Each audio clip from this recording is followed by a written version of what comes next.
I, I'm, I got to tell you, I'm stunned at that. That was when they were how old?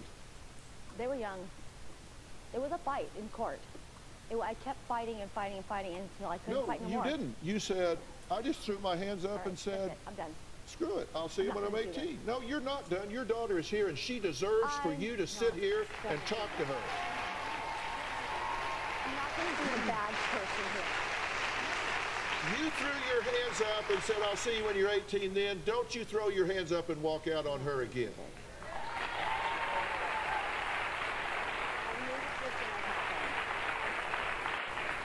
Answer the question. I'm not going to do this. Answer the question. I'm not going to answer the question. She deserves an answer. This isn't about you, it's about her. Let this be about her. Put her first today. What went through your mind when you said, I'll see them when they're 18? What went through my mind was this fight was very hard. He was doing everything that he could possible just to make my life a living hell. And by the way, something you will hear now, because you didn't prance off the stage here, is I realized this guy was a manipulative ass. Yeah, he was. I totally get that. To you, to her, everybody, I realize what you're up against here. Don't think I don't. What I'm asking you is what you saw at the time. Everybody I have on this stage is a teaching tool. If there's a mother-daughter situation out there that parallels this in any way, use your life now to save a version of her in Oregon, in Florida, in Texas, in Arizona, in New Mexico. Your daughter comes here today with forgiveness in her heart saying, I want to heal this family. You wish you had done this differently. Yeah. If you knew then what you know now, you would have run him down the street if you had to. I know that. And by the way, if you're in that situation, don't run him down with a car. I'm not advocating that. Use the system. Go to the police. Go to the court. Don't resort to violence. That's not what I'm advocating. I'm just saying that's what you would have felt at the time. I know.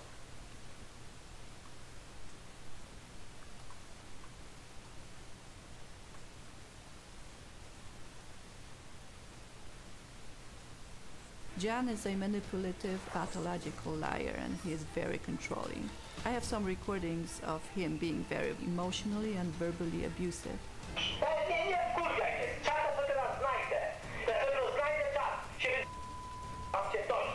My ex-husband felt like I was his property and he was my owner. He would push me to have sex with him without my consent. When our daughter, Monica, was about 6 months old, I walked into her room. I saw him touching our daughter in inappropriate places, and I saw him touching himself. He pushed me against the wall. I fell down. He told me that if I tell anybody about that, he will kill Monica. The next day, he told me that he didn't know what happened to him, and he promised that he is never gonna do it again, and I believed him. I saw the same behavior 13 years later when our son was about 6 years old. I woke up and I was looking downstairs through a French door, and I saw my husband with our son lying in the bed. I saw him under the covers touching our son inappropriately. I contacted the police. After 3 days, DCFS allowed my husband to come home because my son was too scared to say anything.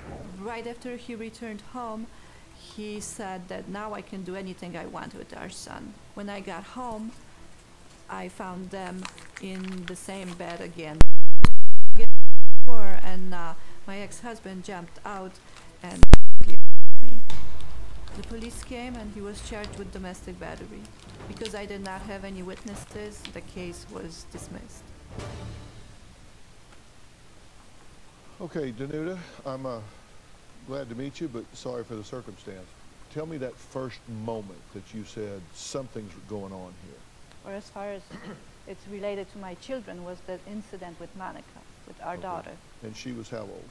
She was just about 6 months old. Okay. And you saw exactly what? Well, I saw exactly him in our daughter's room. She was in the crib, and I walked in on them. He was touching her in her intimate areas, and then he was touching himself. I threw myself at him, and he threw me against the wall. He said what to you at that point? He said that if I tell anybody, he's going to kill our daughter.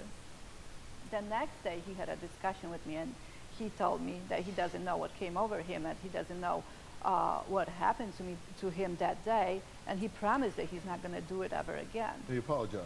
Yes, okay. And I believed him. Did you allow him to be around Monica after that? Yes, I did, because I believed that he's not going to do anything to her. You thought you just happened to come up on the one time it had ever happened? Yeah, that's what I believed. In looking back, you always say hindsight's 20/20. You say looking back, you think there were things going on. I know there were things going on. It's just that I did not see them. I would not think of them as anything sexual going on. And how do you know? Now you know. How do you know? Because I found my daughter's diary where she was, where she's describing what was happening. She wrote in her diary that her father was taking baths with her, and he was letting her play with his private parts. Mm-hmm. And I remember that time, but I didn't know that's what was going on. He was taking baths with her constantly, all the time, but I would never suspect that that's what anything sexual is going on at that time. Uh-huh. Did you take this picture? Yeah, I took this picture. And nothing triggered in your mind, and I have to say there's nothing inappropriate about, at this age, to be bathing with a child, but you didn't think anything at the time? No, I didn't think anything. Even though what had happened previously? No, I did not. I would not connect those two.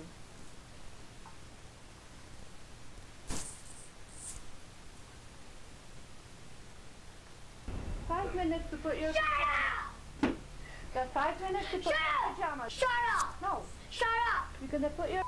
Freak! Shut up! Freak! You're gonna put your pajamas Shut on right up! now. Freak! Shut up! Freak! Right now. Don't hit me. You hit me. Well, John and Danuta's battles have taken a toll on the children. Monica spent most of her teen years in treatment facilities.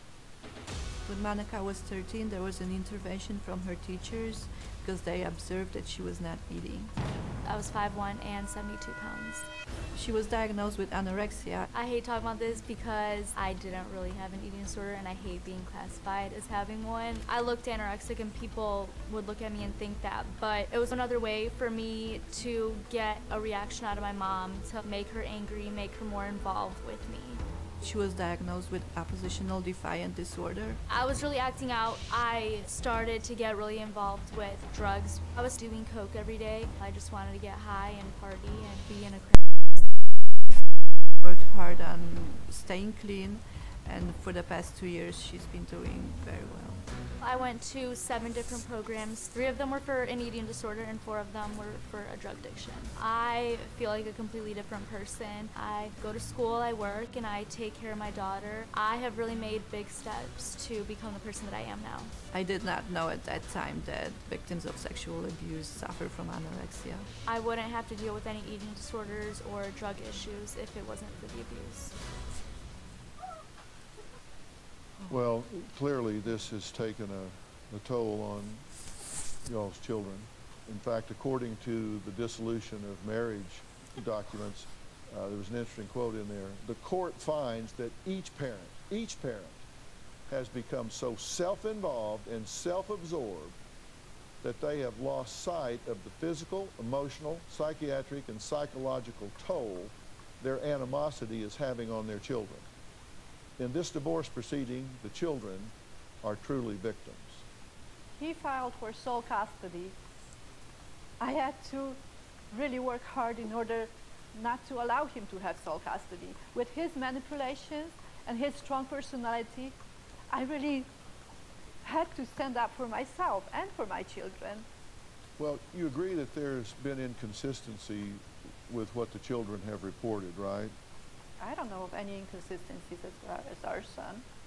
We all heard what our son said, that his father was touching him in his private parts. You accused John of sexually abusing your son at 6, and he adamantly denies it to the police. At 8, he tells the principal he misses his dad and is upset about the divorce. But then he writes a letter to the court saying his dad abused him after 3 years alone with you, tells the therapist that he's been abused after 4 years alone with you, but then the DCFS investigation says they have no evidence whatsoever that it's happened. They did not look into this correctly. They did not do a true evaluation. There is a lot of things that they did not do right. Is there anybody that didn't do something wrong here? What do you mean? Well, you've complained about everybody that's been involved in this situation. No, I have not. Well, I've charted it out for you. To the Inspector General about the case not being handled properly and about re-examining the case. You complained to the governor against the DCFS employees, to the presiding judge about the previous judge, to the Judicial Inquiry Board about the judge engaged in misconduct, to the supervising attorney about the child rep not having the child's best interest at heart, to the Department of Financial and Professional Regulation about the rep's moral standards and licensure qualifications, to the Attorney Registration and Disciplinary Commission about the child's representative engaged in unethical behavior. Yes, I have, because I'm not going to be silent anymore. I was silent for the past 20 years when he was taking advantage of me and our children, and I'm not going to be silent anymore.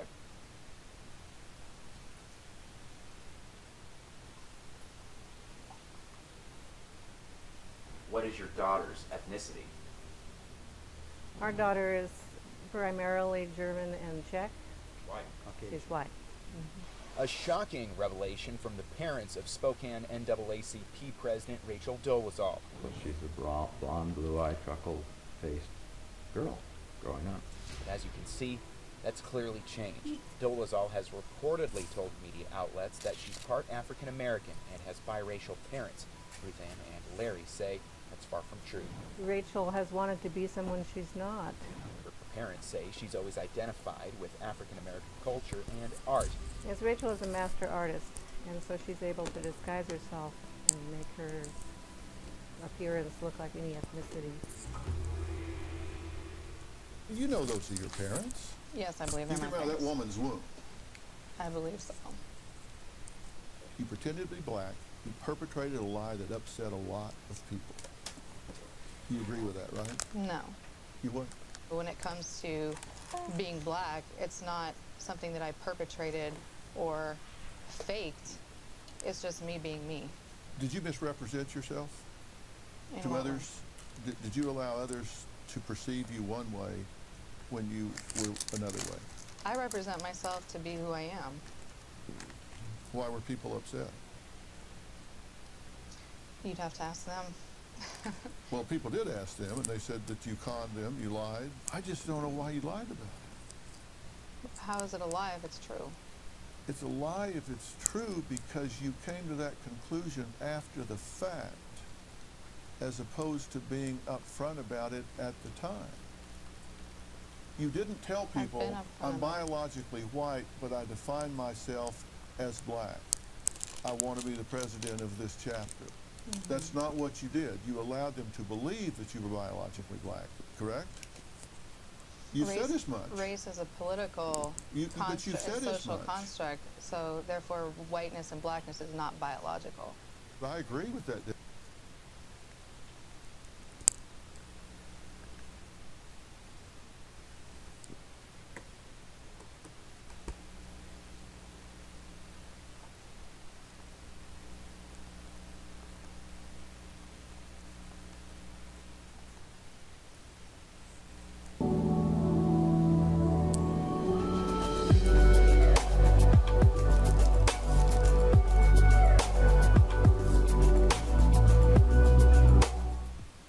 Nickelodeon has drastically changed over the last 20 years, and there's one specific problem I want to talk about today. But before I start, I should mention that this discussion was started by a YouTuber Made to Express. He makes awesome cartoon videos and you should check him out. I'll be responding to what he said in his Nickelodeon rant video and telling you guys what I think because more people need to know this. With all that being said, let's begin.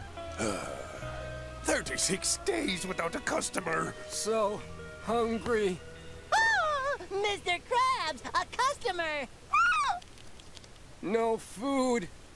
3 days. Hold on, me bucko! Food's on the way! Hey, you got money, right? Yeah. SpongeBob, bring this man some grub before he keels over! Here you go, sir. Oh, Krabby Patties, huh? Finest under the sea! Yeah, sure. But where's the pizzazz? Huh? Look at this place. I mean, what is the theme here? Underwater? It's boring. Food, water, atmosphere. Think about modern Nickelodeon. Try to imagine some of the memorable cartoons from the past 5 years. There were definitely a few well-known ones like The Legends of Korra and Harvey Beaks. But now I want you to think of the Nicktoons that aired in the 90s and early 2000s. Right away, you're probably thinking of stuff like SpongeBob, The Fairly Odd Parents, Danny Phantom, Invader Zim, and the list can go on for so long. There are a ton of memorable Nicktoons that actually had good characters and stories, but now leap back to the present, and what Nicktoons do we have? SpongeBob is still running, and it has been getting better, but it's the only Nicktoon that has survived for so long on the main network of Nickelodeon. The Loud House is another great cartoon, but other than those two, what else is there? SpongeBob and the Loud House are two of the most shown cartoons on Nick right now, but the other recent ones have been forgettable. Over the past few years, we've gotten cartoons like Sanjay and Craig, Pig Goat Banana Cricket, and Breadwinners. You'll notice a trend with the Nicktoons starting around 2010, and it's the fact that most of them are just terrible. They typically have short runs, not many people care about them, and then they fade away into nothingness. Dogs like cheese, cows like monkeys, planet sheep is oh so funky. Okay, I get the last part, but the first 2 lines were just off, bro. Looking for a pet one day. Santa found a talking snake. And the perfect match was made. Instead of good Nickelodeon cartoons, the focus is on sitcoms that seem to have zero substance and cannot compare to the golden ones like iCarly and Drake and Josh. So what's the sad truth of Nickelodeon? It's that cartoons have seriously lost their place on the channel and everything good about them has disappeared. Let's go in depth with the older cartoons and let's take a small trip back to the nostalgic early 2000s. I think you'll see my point clearly. As I said before, tons of amazing Nicktoons were airing during this time period, and all the characters are so lovable. Not only that, but the merchandise for these guys was great. Don't you remember the joy of playing the Nicktoons video games? I remember playing Nicktoons Racing on the PC all the time. As you can see, we're nearly ready for the first race in this exciting series. Now, we just await the arrival of our mysterious host, the Mystery Rider.